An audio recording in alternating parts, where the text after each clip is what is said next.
Hello दोस्तों, कैसे हैं आप सब। उम्मीद करते हैं आप लोग अच्छे होंगे। स्वागत है आपका अपने यूट्यूब चैनल ज्ञान तुलसी जीएस एकेडमी में। तो हमने आज फिर आ गया आप लोगों को पॉलिटी की नेक्स्ट क्लास लेकर के। तो आज हम लोग पढ़ेंगे चार्टर एक्ट। पिछले वीडियो में हमने पढ़ा था रेगुलेटिंग एक्ट और फिट्स इंडिया एक्ट। अब इसमें हम लोग पढ़ेंगे चार्टर एक्ट। जितने भी चार्टर एक्ट है सभी को इसमें हम लोग पढ़ेंगे।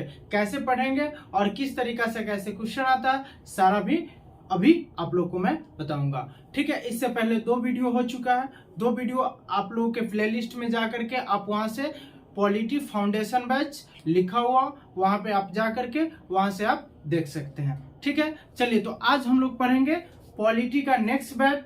नेक्स्ट वीडियो में है चार्टर एक्ट। जितने भी चार्टर एक्ट है सभी चार्टर एक्ट को हमने एक ही वीडियो में कलेक्ट कर लिया है। ठीक है, चलिए तो आज हम लोग पढ़ेंगे चार्टर एक्ट। सबसे पहले है कि 1786 का चार्टर एक्ट। सबसे पहला है 1786 का चार्टर एक्ट। इस एक्ट में क्या कहा गया? तो 1786 के चार्टर एक्ट में कहा गया कि पिट्स इंडिया एक्ट की कमियों को दूर किया गया। जो इससे पहले पिट्स इंडिया एक्ट जो विलियम पिट के द्वारा पिट्स इंडिया एक्ट लागू किया गया था, उसमें कहा गया था कि जितने भी ब्रिटिश क्षेत्र है, जितने भी ब्रिटिश ईस्ट इंडियन कंपनी का क्षेत्र है, वो अब क्या कहा जाने लगेगा? तो ब्रिटिश क्षेत्र कहा जाने लगा। उसके बाद ईस्ट इंडिया कंपनी के कार्यों को 2 भागों में बांट दिया गया। पहला भाग जिसे बोर्ड ऑफ डायरेक्टर रखा गया, निदेशक मंडल, और दूसरा बोर्ड ऑफ कंट्रोलर, नियंत्रक मंडल में रखा गया। बोर्ड ऑफ डायरेक्टर को क्या किया गया? बोर्ड ऑफ डायरेक्टर को भारत में ही रहने दिया और उसको बोला गया उनके सभी सदस्यों को कि भारत में रह करके व्यापारिक कामकाज को देखने के लिए। और बोर्ड ऑफ कंट्रोलर को क्या किया गया? वो लंदन में भेज दिया गया और बोर्ड ऑफ कंट्रोलर को कहा गया कि आप लंदन में रहोगे और वहां के जितने भी राजनीतिक और सैन्य शक्तियां हैं वो आप देखोगे। ठीक है, उसके बाद आया 1786 का चार्टर एक्ट। 1786 का चार्टर एक्ट में कहा गया कि पिट्स इंडिया एक्ट की जो कमियां थी उनको दूर किया गया। कि पिट्स इंडिया एक्ट की जितनी कमियां थी उसको दूर किया गया। उसके बाद कहा है कि भारत के गवर्नर को वीटो पावर दिया गया, मतलब सैन्य शक्तियां दिया गया। 1786 में कहा गया कि पिट्स इंडिया एक्ट की जो अधिनियम उसमें लाया गया उसमें क्या क्या कमी है उसका पूर्ति किया गया। और भारत के गवर्नर जनरल को वीटो का पावर दिया गया। वीटो का मतलब होता है कि अगर आपको वीटो पावर मिल जाए तो आप क्या करोगे? कोई भी नियम लगा सकते हो, कोई भी नियम पारित कर सकते हो, लेकिन हाँ वो नियम देश हित में होना चाहिए, प्रजा हित में होना चाहिए, जनता के हित में होना चाहिए। तो वीटो का पावर होता है आप एक पावरफुल आदमी हो जाइएगा और आप कोई भी नियम लगा सकते हैं। जैसे यूएनओ के सुरक्षा परिषद में जो 5 सदस्य ब्रिटेन, फ्रांस, अमेरिका, रूस, चाइना, इन 5 को वीटो का अधिकार प्राप्त है, मतलब वीटो पावर दिया गया। यूएनओ के सुरक्षा परिषद के जो अस्थायी सदस्य है, 5 अस्थायी सदस्य ब्रिटेन, फ्रांस, अमेरिका, रूस और चाइना, इन 5 को क्या किया गया है कि वीटो का शक्ति दिया गया है। वीटो पावर का मतलब होता है एक ऐसा शक्ति जो आप कहीं भी किसी प्रकार का नियम लगा सकते हैं, अर्थात वो नियम देश हित, वो नियम प्रजा हित या जनता के हित में होनी चाहिए। उसे क्या कहते हैं? हम वीटो पावर कहते हैं। तो 1786 का चार्टर एक्ट में क्या किया गया? जो भारत के गवर्नर थे, भारत के मतलब जो बंगाल के गवर्नर थे, उसे क्या किया गया कि आपको वीटो का पावर दिया जाता है। ठीक है मेरे दोस्तों, तो क्या किया? भारत के गवर्नर को वीटो पावर तथा सैन्य शक्तियां दे दिया गया। उसके बाद 1793 का चार्टर एक्ट। उसके बाद क्या है? 1793 का चार्टर एक्ट। 1793 का चार्टर एक्ट में कहा गया कि इस एक्ट के द्वारा जो ईस्ट इंडिया कंपनी है उसके व्यापारिक कार्य को 20 वर्षों के लिए बढ़ा दिया गया। क्या किया गया? 20 वर्षों के लिए बढ़ा दिया गया। जो कंपनी ईस्ट इंडिया कंपनी का व्यापारिक कार्य था, अब कहा गया कि 1793 से लेकर के 20 साल तक आप भारत से व्यापार कर सकते हैं। तो 1793 में कहा गया कि ईस्ट इंडिया कंपनी के जो व्यापारिक कार्य है उसको 20 सालों के लिए बढ़ा देते हैं। और जो बोर्ड ऑफ कंट्रोल जो लंदन में रहते थे, बोर्ड ऑफ कंट्रोल मतलब नियंत्रक मंडल, नियंत्रक मंडल में जितने सदस्य हैं सभी सदस्य का वेतन क्या किया गया, भारत के राजस्व से, मतलब भारत में जो टैक्स, भारत में जो कर वसूला जाएगा उससे उसकी वेतन दिया जाएगा। किसकी वेतन? तो जो बोर्ड ऑफ कंट्रोलर है, बोर्ड ऑफ कंट्रोलर कहाँ रहते थे? तो हमने पिछले कक्षा में, पिछले वीडियो में हमने बताया है कि बोर्ड ऑफ कंट्रोलर लंदन में रहता था और वहां से व्यापारिक तथा सैन्य शक्तियों को देखता था। बोर्ड ऑफ कंट्रोलर ये कहाँ रहते थे? तो बोर्ड ऑफ कंट्रोलर और बोर्ड ऑफ डायरेक्टर की स्थापना किसने किया था? तो विलियम पिट्स ने, पिट्स इंडिया एक्ट जब लागू किया उसमें। ठीक है, तो 1793 में 2 ही पॉइंट है। क्या क्या है? पहला पॉइंट तो ये है कि इस अधिनियम के द्वारा कंपनी के जो व्यापारिक कार्य है उसको 20 वर्षों के लिए क्या किया गया, बढ़ा दिया गया। ठीक है, उसके बाद जो लंदन में बोर्ड ऑफ कंट्रोलर मतलब नियंत्रक मंडल के जितने भी सदस्य जो लंदन में रहते थे उन सभी सदस्यों का वेतन क्या किया गया, भारत सरकार के राजस्व से, मतलब भारत के राजस्व से, भारत में वसूल किए गए कर और टैक्स से दिया जाएगा। क्या किया गया? भारत में वसूले गए कर और टैक्स। इस अधिनियम के द्वारा बोर्ड ऑफ कंट्रोलर के सभी सदस्यों का वेतन भारतीय राजस्व से देने की बात कही। आ रहा है समझ में मेरे दोस्तों? चलिए अब नेक्स्ट पढ़ेंगे। नेक्स्ट है 1813 ईस्वी का चार्टर एक्ट। 1813 ईस्वी का जब चार्टर एक्ट लाया गया तो इसमें सर्वप्रथम कहा गया कि ब्रिटिश ईस्ट इंडियन कंपनी है उसको कार्यों को सीमित कर दिया गया। ब्रिटिश ईस्ट इंडियन कंपनी के कार्यों को सीमित कर दिया गया, मतलब कुछ काम हटा दिया गया, कुछ काम रख दिया गया। तो अब ब्रिटिश सरकार ने क्या कहा ईस्ट इंडियन कंपनी को कि अब से ब्रिटिश जो ईस्ट इंडियन कंपनी है वो सिर्फ भारतीय चाय, क्या भारतीय चाय और चीनी को छोड़ करके, भारतीय चाय और चीनी को छोड़ करके सभी व्यापारिक एकाधिकार को समाप्त कर दिया गया। मतलब जो ईस्ट इंडिया कंपनी की स्थापना भारत में एक व्यापार करने के उद्देश्य से किया गया था, उस ईस्ट इंडियन कंपनी को ब्रिटिश सरकार ने क्या किया कि अब से ईस्ट इंडियन कंपनी क्या करेंगे, भारत में सिर्फ 2 ही चीज का व्यापार करेंगे, जो होगा चीनी और भारतीय चाय।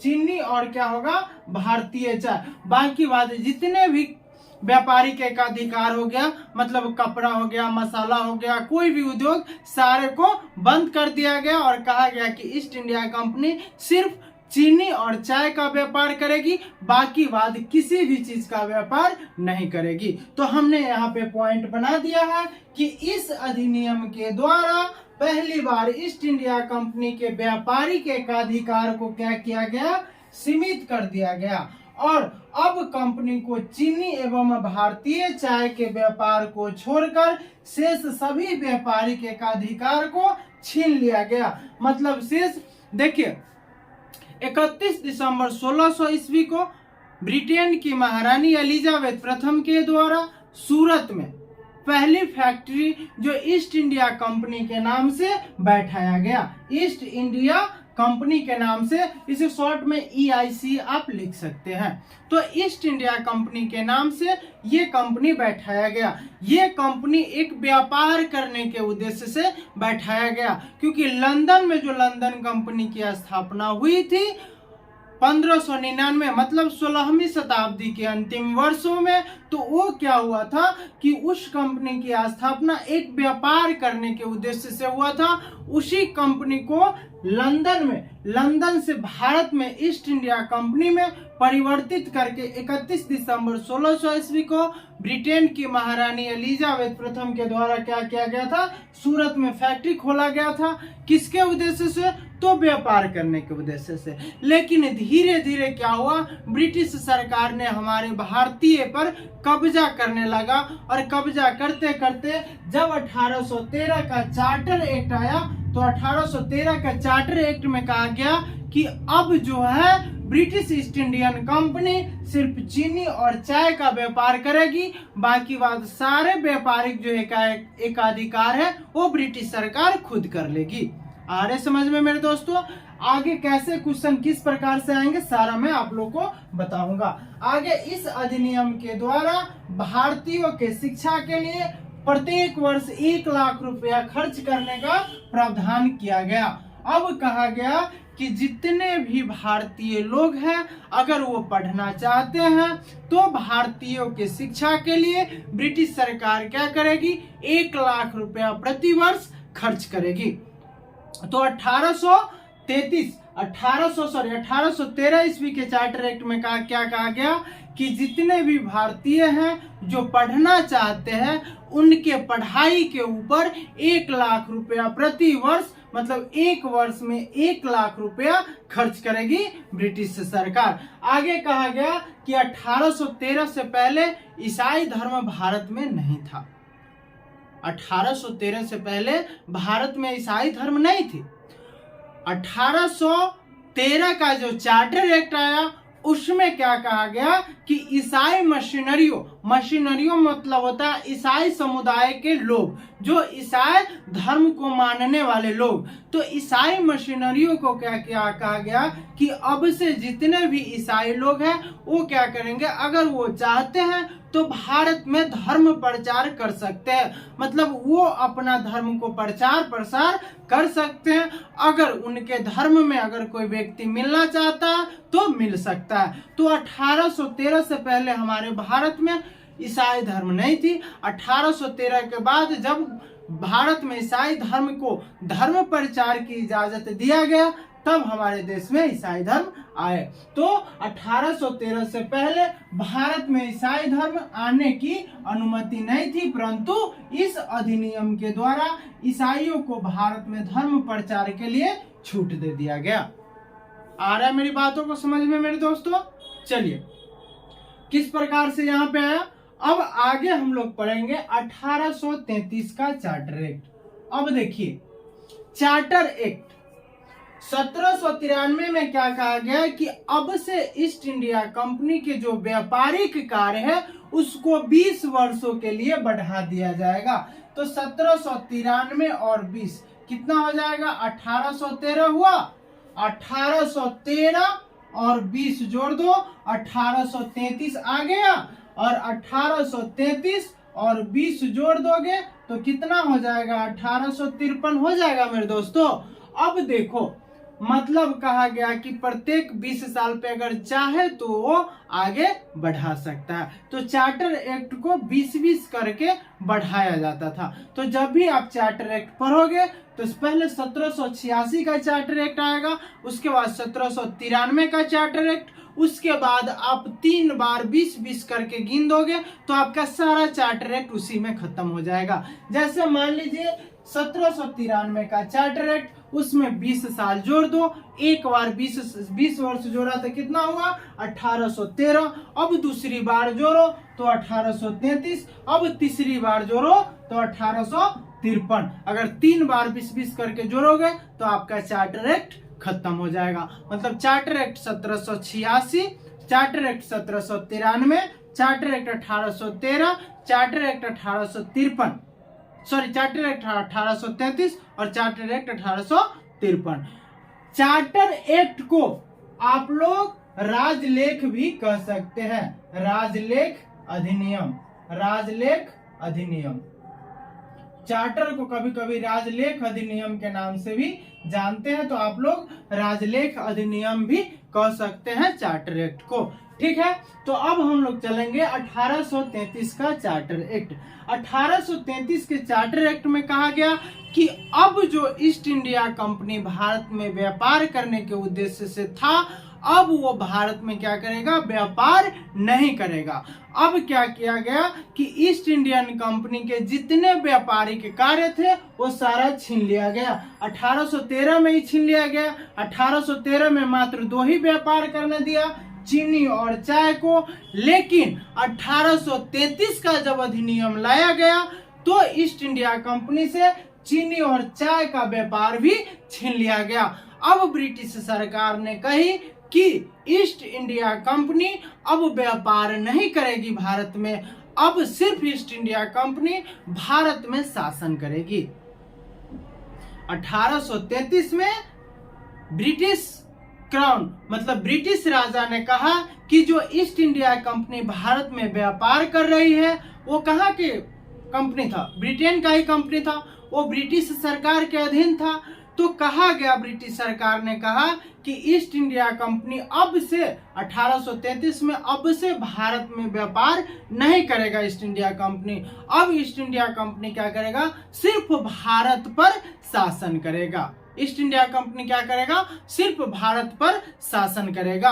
अब इस अधिनियम में कहा गया अब तो ईस्ट इंडिया कंपनी पूरे भारत पे शासन करना शुरू कर दिया।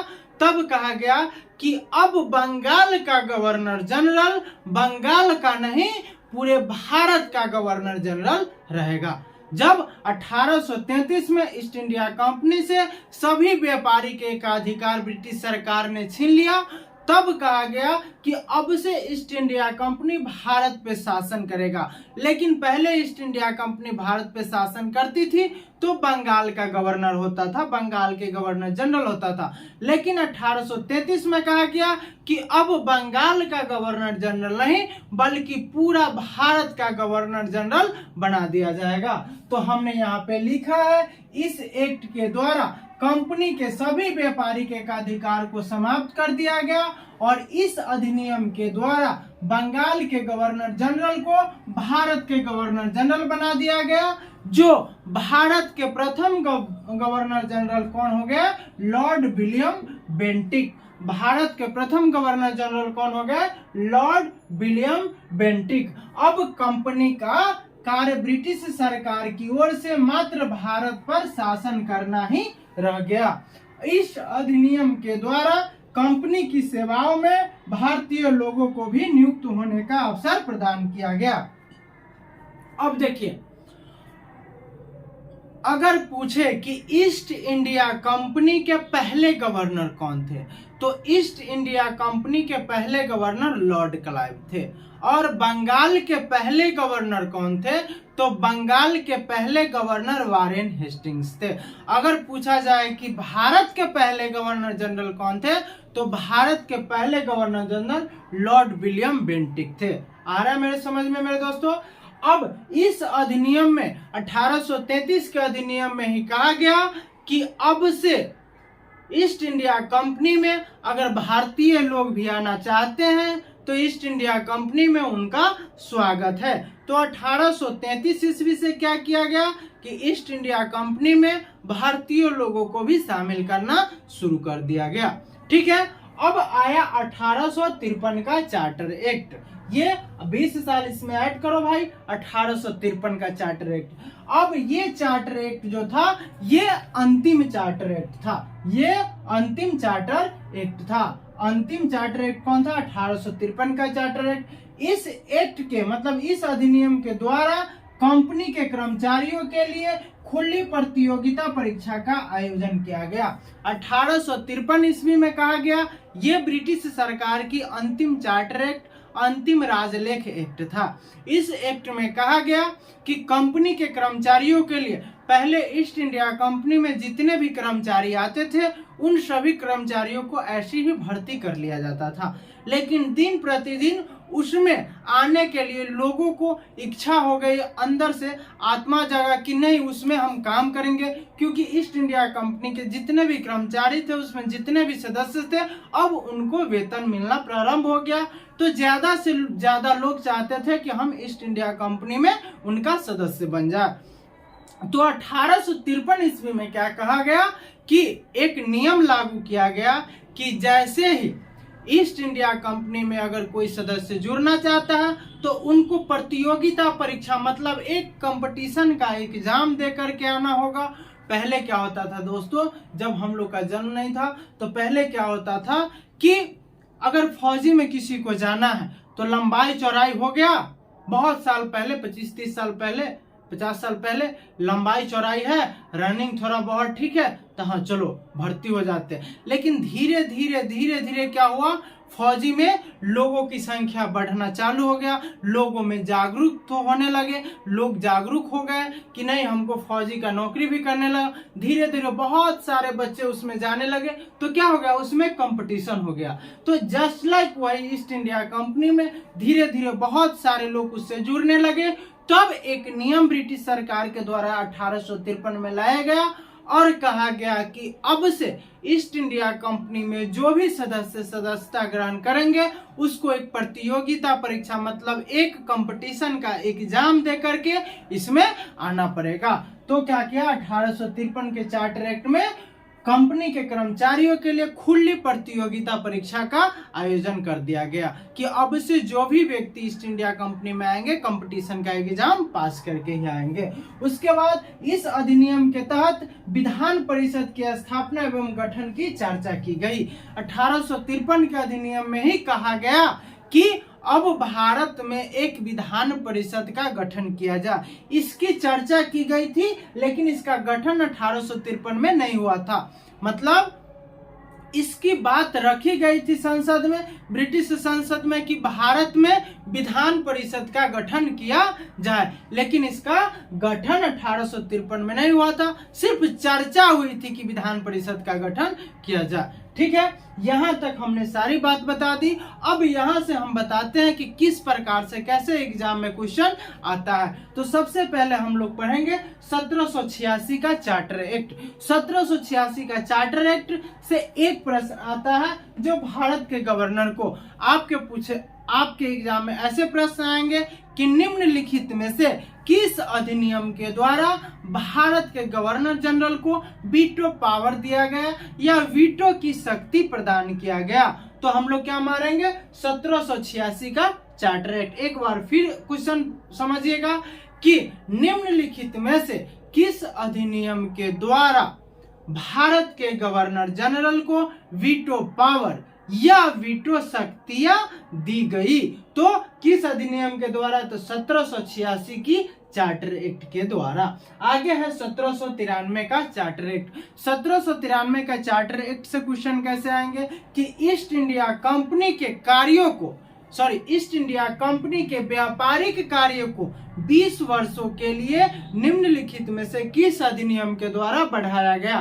तो निम्नलिखित में से किस अधिनियम के द्वारा, तो 1793 का चार्टर एक्ट। फिर से कि निम्नलिखित में से किस अधिनियम के द्वारा ईस्ट इंडिया कंपनी के व्यापारिक कार्यों को 20 वर्षों के लिए बढ़ा दिया गया।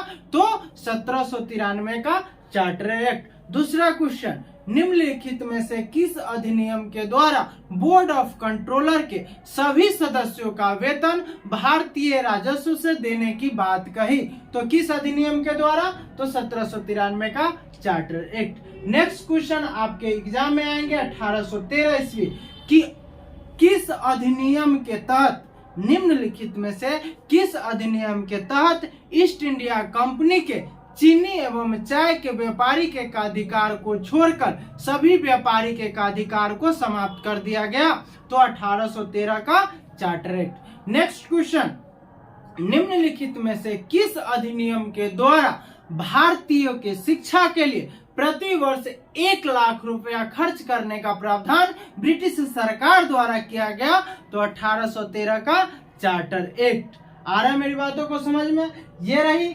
अब नेक्स्ट क्वेश्चन 1833 के चार्टर एक्ट। एक क्वेश्चन और 1813 के चार्टर एक्ट से आएगा कि निम्नलिखित में से किस वर्ष से ईसाई मशीनरियों का अर्थ होता है मेरे दोस्तों ईसाई समुदाय के लोग, ईसाई समाज के लोग, ईसाई मशीनरियों को भारत में धर्म प्रचार की इजाजत दिया गया। तो 1813 का चार्टर एक्ट। 1813 के चार्टर एक्ट में कहा गया कि अब से ईसाई धर्म भारत में अपना धर्म प्रचार कर सकते हैं। नेक्स्ट 1833 ईस्वी का चार्टर एक्ट। आपके एग्जाम में क्वेश्चन आएगा कि निम्नलिखित में से किस अधिनियम के द्वारा ईस्ट इंडिया कंपनी के सभी व्यापारिक एकाधिकार को छीन लिया गया और कहा गया कि अब से ईस्ट इंडिया कंपनी भारत में व्यापार नहीं, भारत पर सिर्फ शासन करेगी। तो 1833 की चार्टर एक्ट। कैसे क्वेश्चन लंबा कैसे हुआ निम्नलिखित में से किस अधिनियम के द्वारा कहा गया कि ईस्ट इंडिया कंपनी अब से व्यापार नहीं करेगी, लेकिन ईस्ट इंडिया कंपनी भारत पर सिर्फ शासन करेगी? निम्नलिखित में से किस अधिनियम के द्वारा कहा गया? तो 1833 का चार्टर एक्ट। अरे नेक्स्ट क्वेश्चन कि बंगाल के गवर्नर जनरल को भारत के गवर्नर जनरल निम्नलिखित में से किस अधिनियम के द्वारा किया गया? तो 1833 का चार्टर एक्ट।